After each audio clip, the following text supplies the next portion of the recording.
साथियों नमस्कार। कृषि पर्यवेक्षक भर्ती 2018 में जो शेष पद रहे हैं 205 पद शेष रहे हैं, उनकी आज हम यहाँ चर्चा करेंगे और उससे जुड़ा हुआ ये वीडियो हम आपके सामने रखेंगे। मोटे मोटे तौर पर हम आपको बताने जा रहे हैं कि भर्ती में शेष रहे पदों में नॉन टीएसपी क्षेत्र के 186 पद और टीएसपी क्षेत्र के 19 पद, कुल मिलाकर के 205 पदों पर नियुक्तियां होना बाकी हैं। जिस प्रकार से जो नियुक्ति आदेश जारी हुए हैं, उन सभी नियुक्ति आदेशों के किए गए मंथन के बाद हमारे सामने ये गणित आया है, जो हम आपके सामने रखेंगे। इसका अधिकृत दावा हमारी ओर से नहीं है, अधिकृत दावा है वो कर्मचारी चयन बोर्ड का ही मान्य होगा। हम प्रारंभिक जानकारी आपके सामने इसलिए रख रहे हैं ताकि आपके सामने सभी प्रकार की तस्वीर क्लियर हो सके और आपको पता चल सके कि किस वर्ग में कितने पद शेष रहे हैं, जिससे आपको किसी भी प्रकार की परेशानी नहीं हो। और आपका निकटतम यदि हैं तो आपका अपना आकलन आप खुद स्वयं जुटा सकते हैं कि हम मेरिट से कितने दूर हैं या कितने नज़दीक हैं।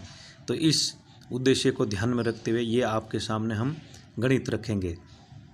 यदि अभी तक आपने हमारे इस चैनल को सब्सक्राइब नहीं किया तो सब्सक्राइब करें, लाइक करें व शेयर करें, ताकि आपके साथियों के साथ यह जानकारी तत्काल प्रभाव से पहुंच सकें।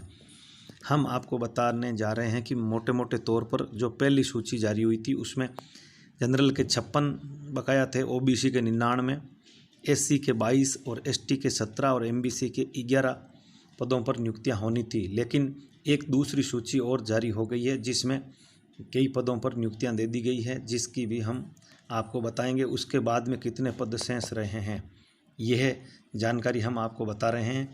दूसरी सूची जारी होने के बाद रिक्त रहे वर्गवार पदों का अनुमान हम आपके सामने रख रहे हैं। वो इस प्रकार से हैं कि जनरल में आपके 5 पदों पर नियुक्तियां देने की जानकारी सामने आई है, जिससे 56 में से 5 यदि घटा देते हैं तो 51 पद अब आपके शेष बचे हैं।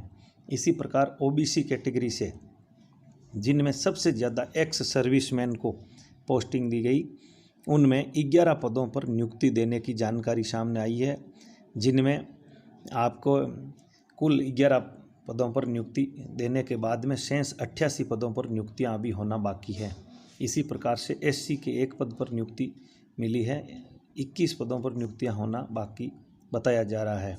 इसी प्रकार एसटी के 17 में से 2 पदों पर नियुक्तियां दे दी गई हैं, अब 15 पदों पर नियुक्तियां होना बाकी है, तथा एमबीसी के 11 पदों पर नियुक्तियां होना बाकी हैं। ये हमारा केवल एक आंकलन है और ये आंकलन हम आपके सामने रख रहे हैं। कर्मचारी चयन बोर्ड की सूची को ही अधिकृत माना जाएगा, वो किस प्रकार से वर्गीकरण करते हैं। फिलहाल जो ये विज्ञप्ति निकाली गई उसके रिक्त पदों के अनुसार ये जानकारी हम आपके सामने रख रहे हैं।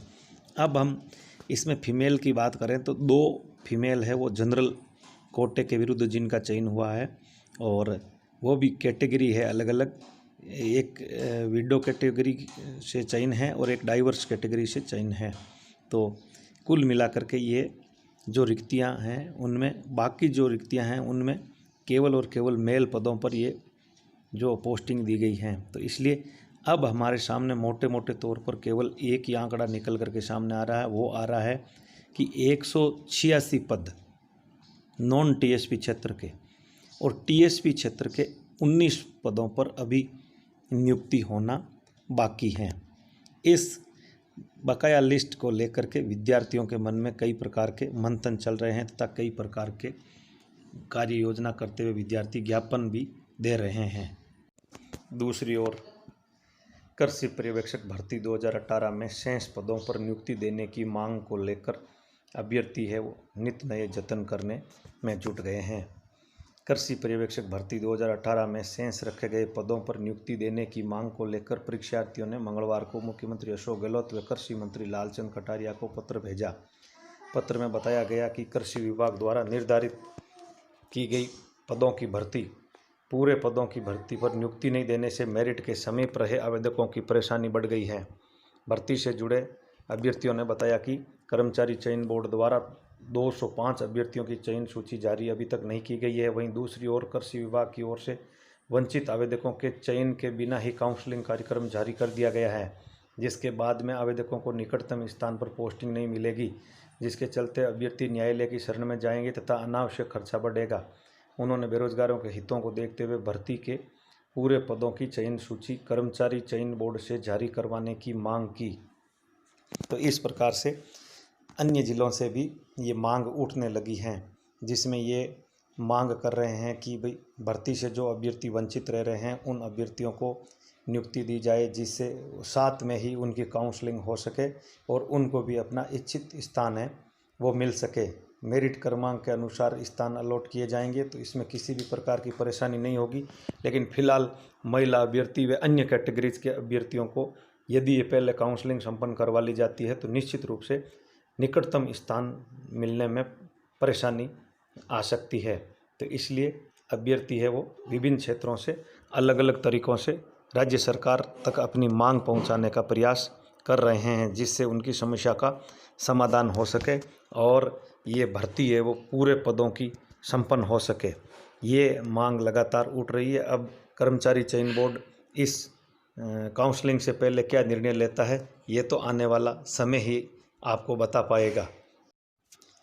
वहीं कृषि विभाग की ओर से काउंसलिंग प्रक्रिया का कार्यक्रम जारी कर दिया गया है।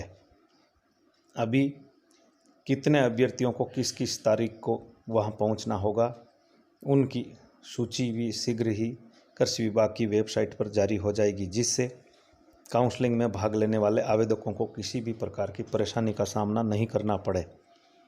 जानकारी के अनुसार सबसे पहले दिव्यांग, महिला कैटेगरी के, विधवा, परित्यक्ता, एकल महिला, भूतपूर्व सैनिक, खिलाड़ी, पति पत्नी जो सरकारी सेवा में हैं, उनको सबसे पहले बुलाया जाएगा और इसी के बाद मेरिट वाइज है वो काउंसलिंग प्रक्रिया संपन्न करवाई जाएगी। तो यह कार्यक्रम भी पूर्ण विस्तार से शीघ्र ही जारी हो जाएगा तथा कृषि विभाग की वेबसाइट पर सभी अभ्यर्थियों के सामने यह कार्यक्रम भी शीघ्र पहुंच जाएगा। शेष जो पद हैं उनका मेरिट के अनुसार ही पद स्थापन किया जाएगा और इस दौरान यदि जो शेष रहे पदों की सूची जारी हो जाती है तो संभावना यह है कि उन अभ्यर्थियों को भी काउंसलिंग में शामिल कर लिया जाएगा। लेकिन कम से कम काउंसलिंग कार्यक्रम शुरू होने से 1 या 2 दिन पूर्व यदि वो सूची जारी हो जाती है तो निश्चित रूप से उनको भी इसमें शामिल कर लिया जाएगा। अभी पूरी संभावना बनी हुई है कि उनको भी यदि कर्मचारी चयन बोर्ड द्वारा सूची जारी कर दी जाती है तो शेष रहे अभ्यर्थियों को भी काउंसलिंग प्रक्रिया में कृषि विभाग द्वारा शामिल कर लिया जाएगा। इसमें किसी भी प्रकार की कोई परेशानी सामने नहीं आएगी। लेकिन यदि 1 या 2 दिन पूर्व सूची जारी होती है या बाद में होती है तो निश्चित रूप से 205 अभ्यर्थी वो काउंसलिंग प्रक्रिया इसमें शामिल नहीं हो पाएंगे और उनके लिए फिर कृषि विभाग की ओर से आगामी काउंसलिंग प्रक्रिया करके उनको पदस्थापन किया जाएगा, जिससे उनको इच्छित स्थान मिलने की संभावना कम हो जाएगी। हम ये नहीं कहते हैं कि पूरे इच्छित स्थान नहीं मिल पाएंगे, लेकिन संभावना है वो कम हो जाएगी, क्योंकि इतनी बड़ी जो ये काउंसलिंग होने के बाद में कई पदों पर पदस्थापन कृषि विभाग से कर दिया जाएगा। तो ये आज की सबसे बड़ी और सटीक खबर आपके सामने हम लेकर के आए हैं और इस तमाम जानकारी में केवल और केवल हमारा आकलन है।